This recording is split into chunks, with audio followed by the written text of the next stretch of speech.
अस्सलामुअलैकुम, this is Mahak Saba and you are watching MS chemistry. तो हमारा जो है चैप्टर नंबर 16 कंटिन्यू था, जिसके अंदर हमने स्टार्ट लिया था इंट्रोडक्शन एंड अब जो है वो difference between saturated and unsaturated hydrocarbons है। ये मैं आपको पहले भी एक्सप्लेन कर चुकी हूँ, लेकिन यहाँ से स्टार्ट लेते हैं दोबारा से। सैचुरेटेड हाइड्रोकार्बन्स क्या होते हैं और अनसैचुरेटेड हाइड्रोकार्बन्स क्या होते हैं। सैचुरेटेड वो होते हैं जिनके अंदर कोई दूसरी या तीसरी बॉन्ड बनाने की गुंजाइश ना हो, यानी अगर कोई एटम है और उसकी जितनी वैलेंसी है उसने उतनी बॉन्ड्स बना ली हैं तो वो सैचुरेटेड हो जाता है। फॉर एग्जांपल वी नो कि कार्बन जो है वो टेट्रावैलेंट होता है और अगर उसने 4 बॉन्ड्स बना ली हैं देन इट इज सैचुरेटेड। और 4 बॉन्ड्स बना ली हैं और चारों बॉन्ड्स सिंगल होने चाहिए। That's the thing. चारों बॉन्ड्स जो अगर वो बना रहा है तो वो सारी सिंगल होनी चाहिए, तब वो जाकर सैचुरेटेड होगा। फॉर एग्जांपल अगर कार्बन ने 4 बॉन्ड्स तो बना लिए हैं, लेकिन 4 में 2 जो है वो एक मतलब कार्बन और कार्बन के बीच में डबल, किसी के दूसरे के साथ उसने अगर डबल या ट्रिपल बॉन्ड बनाई है then it is not saturated compound. तो सैचुरेटेड से सिर्फ ये मकसद नहीं है कि 4 बॉन्ड्स बनाए, चारों सिंगल बॉन्ड्स बनाए then it is saturated. If there is any double और triple bond then it will be a unsaturated hydrocarbon. So these are the hydrocarbons in which carbon atoms are attached with each other through single bonds. यहाँ पर क्या लिखा हुआ है, single bond से attach होगा तो उसे हम सैचुरेटेड कहेंगे। ईच कार्बन, अच्छा यहाँ पर फॉर एग्जांपल जो सिंगल बॉन्ड से अटैच होते हैं, जैसे कि यहाँ पर है, सिंगल बॉन्ड वाले जितने भी होते हैं वो sp3 कार्बन होता है। फॉर एग्जांपल अगर कार्बन ने चारों बॉन्ड्स सिंगली किसी भी के साथ बनाए हुए हैं, ये कार्बन जो है वो sp3 हाइब्रिडाइज्ड कहलाएगा। अब हाइब्रिडाइजेशन वाला टॉपिक यहाँ पर मैं डिस्कस नहीं कर सकती क्योंकि वो फर्स्ट ईयर में आप लोग पढ़ के आ चुके हैं। फॉर एग्जांपल अल्केन्स, अब इसके एग्जांपल में अल्केन आ जाता है क्योंकि अल्केन ही वो कंपाउंड्स हैं, अल्केन्स वही कंपाउंड्स हैं जो कि सिंगल बॉन्ड बनाते हैं। यहाँ पर पेंटेन का स्ट्रक्चर बना हुआ है। पेंटेन क्यों कह रहे हैं इसको, क्योंकि 5 कार्बन है और सबकी वैलेंसी देखें कंप्लीट है। इस कार्बन ने एक बॉन्ड कार्बन के साथ बनाया हुआ है और 3 जो है वो हाइड्रोजन के साथ बनाए हुए हैं। इस कार्बन ने 2 बॉन्ड्स बनाए हुए हैं, एक इस वाले कार्बन के साथ बनाया हुआ है और एक ये वाले कार्बन के साथ बनाया हुआ है। बाकी 2 वैकेंसीज रहती हैं तो उसने 2 हाइड्रोजन के साथ बनाया हुआ है। सेम है और यहाँ पर भी एक कार्बन के साथ और 3 हाइड्रोजन के साथ। यहाँ पर जो है दूसरी ब्रांच है इसकी, दूसरा एक दूसरी एग्जांपल है, उसमें मिथाइल ब्यूटेन बनाया हुआ है। इसको ब्यूटेन क्यों कह रहे हैं, क्योंकि ये चेन जो है वो सॉरी चेन जो है वो 4 कार्बन की है और साथ जो है वो एक मिथाइल है और ये दूसरी पोजीशन पर है। ये नॉमेनक्लेचर अभी हम पढ़ेंगे इसका, तो फिर मजीद आपको कंफर्म हो जाएगा कि ये 2 मिथाइल ब्यूटेन कैसे आया। तो ये दूसरी पोजीशन पर मिथाइल है और ये 4 कार्बन है तो इसका नाम है 2 मिथाइल ब्यूटेन। और ये ब्रांच चेन है ऊपर वाली जो थी वो स्ट्रेट चेन थी। No further atoms or groups of atoms can be attached to the carbon of such hydrocarbon. कोई दूसरा ग्रुप, यही मैंने आपको बताया कि कोई गुंजाइश ना बचे तो फिर हम उसको सैचुरेटेड कहते हैं। अब इसमें कोई भी दूसरा ग्रुप ऑफ एटम या कोई भी एटम अटैच नहीं हो सकता। This is why they are known as saturated hydrocarbons. Now come towards unsaturated hydrocarbons. Unsaturated hydrocarbons के अंदर एटलीस्ट डबल या ट्रिपल बॉन्ड होनी चाहिए और ये जो है वो sp2 और sp हाइब्रिडाइज होते हैं। याद रखिएगा जब डबल बॉन्ड होती है, जब कोई कार्बन किसी भी दूसरे एटम के साथ डबल बॉन्ड बनाता है तो वो sp2 होता है, sp2 हाइब्रिडाइज्ड होता है। और अगर वो ट्रिपल बॉन्ड बना रहा होता है तो वो कार्बन sp हाइब्रिडाइज्ड होता है। अब इसकी एग्जांपल में अल्कीन्स और अल्काइंस हैं। अल्कीन्स को ओलेफिन्स भी कहा जाता है। तो यहाँ पर आप देख सकते हैं कि यहाँ पर डबल बॉन्ड बनाई हुई है कार्बन और कार्बन ने और ये पेंटीन कहलाता है क्योंकि यहाँ पर ये पेंटीन नहीं है, ये ब्यूटीन है। यहाँ पर 4 कार्बन है, यहाँ गलती है आपकी, यहाँ पर ब्यूटीन आएगा, ब्यूटीन। और यहाँ पर भी ये सही बनाया है, यानी डबल बॉन्ड आप देखेंगे तो वो आपका अल्कीन होगा। ठीक, उसके बाद अल्काइंस है। अल्काइंस का दूसरा नाम एसिटाइलिन्स है। एसिटाइलिन्स भी वही हैं जो कि sp3 हाइब्रिडाइज होंगे और इनके पास ट्रिपल बॉन्ड होगी। Let's move further. ये ट्रिपल बॉन्ड आ गई है यहाँ पर और यहाँ पर दोबारा इन्होंने एक गलत स्ट्रक्चर बनाया है। पेंटीन तो है लेकिन यहाँ पर ये जो है वो ट्रिपल बॉन्ड होगी। अगर यहाँ ट्रिपल बॉन्ड होगी तो ये 2 नहीं आएगा यहाँ पर, और इसको पेंटाइन होगा ये 3 मिथाइल 1 ब्यूटाइन, तो यहाँ पर भी ट्रिपल बॉन्ड होगी और ये नहीं आएगा। ये बुक्स में हो जाती है कभी कभी मिस्टेक्स, शायद ये पीडीएफ वाले बुक में आई डोंट नो कि आपके पास जो बुक है उसमें ये मिस्टेक है या नहीं। बहरहाल उसके बाद ये जो है वो साइक्लोएल्केन्स हैं। साइक्लोएल्केन्स वो होते हैं जो कि साइकिल में बने हुए हों, और याद रखिएगा कि यहाँ पर मैं आपको बताती हूँ, अल्केन्स जो अभी हमने पढ़ा उनका जो जनरल फार्मूला होता है वो होता है CnH2n+2। अब अल्केन की जितनी भी फैमिली है उसमें सबसे पहला जो मेंबर है वो है मीथेन, और जो दूसरा मेंबर है वो है इथेन,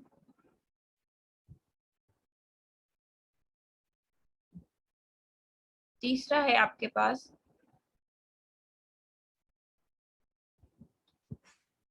प्रोपेन। तो ये जो नंबर आपका बढ़ता चला जा रहा है, यहाँ पर तो आप सिंपल एक कार्बन बढ़ा रहे हो और 2 हाइड्रोजन बढ़ा रहे हो, लेकिन फॉर एग्जांपल अगर किसी ने कोई डायरेक्टली जो है कोई नंबर लिख लेता है, फॉर एग्जांपल कि हमें नहीं समझ में आ रहा है कि अगर कार्बन जो है अल्केन में अगर कार्बन 8 हैं तो हाइड्रोजन कितने होंगे, तो हाइड्रोजन को मालूम करने के लिए ये फार्मूला है आपके पास 2n+2। 2n n जो है वो नंबर ऑफ कार्बन है। अब नंबर ऑफ कार्बन यहाँ पर कितने हैं, 8 हैं, तो आपने इसको मल्टीप्लाई कर देना है इस 2 से, 2 8 16, और 16 में प्लस कर देना है ये वाला 2, तो ये क्या हो जाएगा 18। सो ये है आपका फार्मूला ऑक्टेन का। इसी तरीके से अल्कीन्स का जनरल फार्मूला होता है, उसमें ये 2 नहीं आता है, यहाँ लिख लेते हैं CnH2n। अल्कीन का है क्योंकि अल्कीन में मीथेन स्टार्ट नहीं होता, मीथेन से स्टार्ट नहीं होता। अल्कीन जो फैमिली है वो मीथेन से स्टार्ट क्यों नहीं होती है, क्योंकि मीथेन के अंदर मीथेन एक कंपाउंड एग्जिस्ट नहीं करता, क्योंकि वहां पर बैलेंस ही कंप्लीट नहीं होती। तो अल्कीन की फैमिली जो है वो इथीन से स्टार्ट होती है, यानी C2H कितना होगा इसमें, H4 होगा। ठीक है, इथीन का जो स्ट्रक्चर होता है वो डबल बॉन्ड होगी। इथीन, ईथ का मतलब होता है 2 कार्बन, ईथ इन, तो इन मतलब डबल बॉन्ड, और ईथ मतलब 2, मतलब 2 कार्बन के बीच में डबल बॉन्ड हो, तो बाकी यहाँ पर जो है वो 2 ही हाइड्रोजन की गुंजाइश बचती है। तो यहाँ पर ये है आपका इथीन का फार्मूला। तो यहाँ पर देखें C2 आ गया और H4 आ गया। अब फॉर एग्जांपल अगर आप जानना चाहते हैं कि C अगर 6 है इथीन की फैमिली के अंदर, तो H जो है वो क्या होगा, जैसे कि हमें पता है कि अगर यहाँ पर C2 था तो H4 था, लेकिन अगर C6 होगा तो H कितना होगा, तो सिंपल आप 2 को n से मल्टीप्लाई करते हैं, n यानी 6 है तो 2 6 12। तो ये है आपका इथीन की फैमिली का 6 नंबर वाला कार्बन, जिसे हम कहते हैं हेक्सीन। ठीक हो गया। इसके अलावा जो अल्काइन है, अल्काइन ये हो गया आपका अल्कीन का, समझ जाएंगे, और ये जो है वो आपका ये हो गया आपका अल्केन का। ठीक, और अगर अल्काइन की बात की जाए,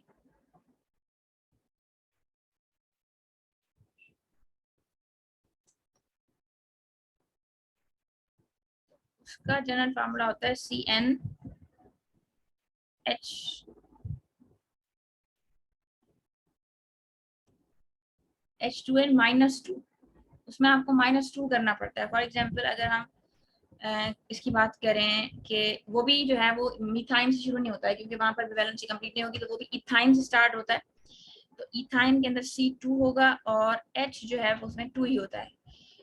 इसका स्ट्रक्चर मैं आपको बना के दिखा देती हूँ यहाँ पर कि स्ट्रक्चर कैसे होगा। फॉर एग्जांपल ये कार्बन है, और कार्बन, इथाइन का मतलब है कि 2 कार्बन, ईथ का मतलब 2 कार्बन, और आइन का मतलब होता है ट्रिपल बॉन्ड। तो कार्बन और कार्बन के बीच में जब ट्रिपल बॉन्ड आ जाती है तो यहाँ पर सिर्फ 2 हाइड्रोजन की गुंजाइश बचती है, इसलिए ये जो है वो C2H2 है। अब अगर फॉर एग्जांपल हमारे पास C5 आ जाता है तो हाइड्रोजन कितना होगा अल्काइन फैमिली के अंदर, तो 2n में से माइनस कर देना है 2, तो 2 5 क्या होता है 10, और 10 में से 2 माइनस कर देंगे तो बचेगा आपके पास 8। तो ये फार्मूला है आपका पेंटाइन का, this is the formula of pentyne. ठीक हो गया। अब ये तो हो गया अल्केन, अल्कीन और अल्काइन के जनरल फार्मूलाज। बाकी जो ये जो स्ट्रक्चर्स बने हुए हैं सारे, ये सारे जो है वो साइक्लोअल्केन्स हैं। These all are cycloalkenes। अच्छा, साइक्लोअल्केन्स का जनरल फार्मूला क्या होगा? साइक्लोअल्केन्स का जनरल फार्मूला यही है जो अल्कीन का है। अल्कीन का और साइक्लोअल्केन्स का जनरल फार्मूला सेम होता है। फॉर एग्जांपल अगर आपको देखना है किस तरीके से सेम होता है, फॉर एग्जांपल कि ये जो बना हुआ है हमारे पास, ये प्रोपेन बना हुआ है लेकिन साइक्लोप्रोपेन है। अगर आप सिंपल प्रोपेन बनाएं, हम let's draw the simple propane.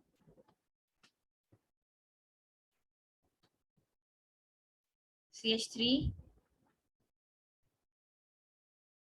CH2 and CH3। अब आप इसमें काउंट करें कि कार्बन कितने हैं, 3 कार्बन है, और हाइड्रोजन अगर आप काउंट करेंगे तो वो है यहाँ पर 8। लेकिन साइक्लोप्रोपेन के अंदर देखें कि 2 हाइड्रोजन कम है। तो जो अल्कीन के अंदर हम 2 हाइड्रोजन ऐड कर रहे थे वो अल्कीन के अंदर हम निकाल रहे थे, तो सेम होगा आपके पास इसका साइक्लोअल्केन का और अल्कीन का जो जनरल फार्मूला होगा वो सेम होगा। फॉर एग्जाम्पल अगर आप देखना चाहते हैं दोबारा से कि साइक्लोपेंटेन का जो जनरल फार्मूला है, ये तो स्ट्रक्चर बना हुआ है, जनरल फार्मूला नहीं, साइक्लोपेंटेन का क्या फार्मूला है? साइक्लोपेंटेन का जो फार्मूला है वो है C5, और हाइड्रोजन आप काउंट कर लें इसके अंदर कितने हैं, 2 2 2 2 2 10 है। यहाँ पर हाइड्रोजन जो है हमारे पास वो 10 है। अब साइक्लोपेंटेन और पेंटीन का जो मॉलिक्यूलर फार्मूला होगा वो सेम होगा। उसके बाद साइक्लोपेंटीन है, इनके जनरल फार्मूला पर हम नहीं जाएंगे, हम अल्केन अल्कीन और अल्काइन, बाकी आप देख सकते हैं कि इसका फार्मूला क्या बन सकता है, मॉलिक्यूलर फार्मूला आप खुद इसका काउंट कर सकते हैं। ठीक हो गया, ये साइक्लोपेंटीन है क्योंकि यहाँ पर डबल बॉन्ड है, और ये जो है वो साइक्लोपेंटाइन है क्योंकि 5 कार्बन है और बीच में ट्रिपल बॉन्ड है, और ये जो है वो साइक्लोहेक्सेन। याद रखिएगा बेंजीन नहीं है, बेंजीन के अंदर डबल बॉन्ड होना जरूरी होता है। अब चलते हैं आगे। अच्छा, उसके बाद क्लोज चेन हाइड्रोकार्बन, जो हमारा टेबल बना हुआ था ऊपर, उसके अंदर क्लोज चेन हाइड्रोकार्बन से अभी मैंने आपको ऊपर दिखाए हैं जो क्लोज चेन हाइड्रोकार्बन, जिसमें साइक्लोअल्केन अभी हमने देखे। तो साइक्लोअल्केन्स जो हैं वो एलिसाइक्लिक के अंदर आ जाते हैं, और एरोमेटिक के अंदर भी वही है, साइक्लिक है लेकिन वो एरोमेटिक है, यानी उनके अंदर जो है वो एक बेंजोइड रिंग हो जाती है। बेंजीन जो है वो हम उसे कहते हैं कि साइक्लोअल्केन के अंदर अल्टरनेट डबल बॉन्ड होता है, तो उसे हम बेंजीन कहते हैं। जो जितने भी बेंजोइड स्ट्रक्चर्स होंगे यानी उन्हें हम एरोमेटिक कहते हैं। जरूरी नहीं कि सिर्फ 6 कार्बन वाले को जो है वो हम एरोमेटिक कहेंगे, क्योंकि बेंजीन खुद एक 6 कार्बन है, उसके अंदर डबल बॉन्ड होती है। तो डबल बॉन्ड अल्टरनेट पर होना जो है वो एक खुद एक एरोमेटिसिटी का है। एरोमेटिसिटी आगे चलकर आप पढ़ेंगे, जब हम नेक्स्ट लेवल पर पहुंचेंगे तो आप समझ में आ जाएगा कि एरोमेटिसिटी क्या है। बहरहाल, तो यहाँ पर 2 तरह के होते हैं क्लोज चेन हाइड्रोकार्बन, एक होते हैं एलिसाइक्लिक और एक होते हैं एरोमेटिक। जो एलिसाइक्लिक होते हैं उन्हें हम नॉन बेंजीनोइड भी कहते हैं, और जो एरोमेटिक होते हैं उन्हें हम बेंजीनोइड भी कहते हैं।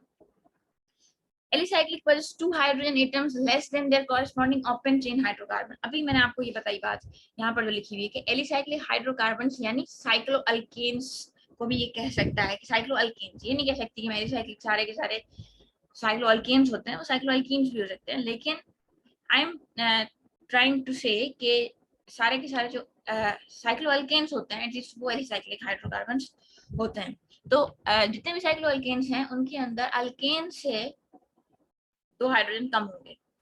उसके बाद जो है वो एरोमेटिक हाइड्रोकार्बन्स जो होते हैं वो बेंजीनोइड साइक्लिक हाइड्रोकार्बन्स को कहा जाता है। इनके अंदर जो है वो रिंग के अंदर कार्बन्स मौजूद होते हैं और वो sp2 होते हैं। जो एलिसाइक्लिक होते हैं उनके अंदर sp3 हाइब्रिडाइजेशन होती है, sp2 नहीं होती है, क्योंकि आपको पता है कि इनके अंदर डबल बॉन्ड होगी। ये sp3 सिर्फ किसके लिए कहा जा रहा है, साइक्लोअल्केन्स के लिए कहा जा रहा है। बाकी जो साइक्लोअल्कीन्स या साइक्लोअल्केन अल्काइंस होंगे उनमें ऑफ कोर्स जो है वो sp2 और sp होगी, और एरोमेटिक जो होंगे वो हमेशा sp2 ही होंगे, क्योंकि वहां पर सिर्फ डबल बॉन्ड होती है, ट्रिपल बॉन्ड नहीं होती, तो इसलिए वो sp2 होते हैं। Benzene which is the simplest aromatic hydrocarbon is the regular hexagonal structure. Hexagonal structure होता है बेंजीन के पास, और आपको पता है कि किस तरीके का स्ट्रक्चर होता है बेंजीन का, दोबारा बनाने का मकसद तो नहीं है लेकिन चले, ये ऊपर से लाइन नहीं होती है, और सिंगल और डबल बॉन्ड्स होती हैं बिटवीन कार्बन। मैंने तो सर्कल बना दिया लेकिन आपको पता है कि यहाँ पर होती है, यहाँ पर होती है, यहाँ पर होती है। ओके।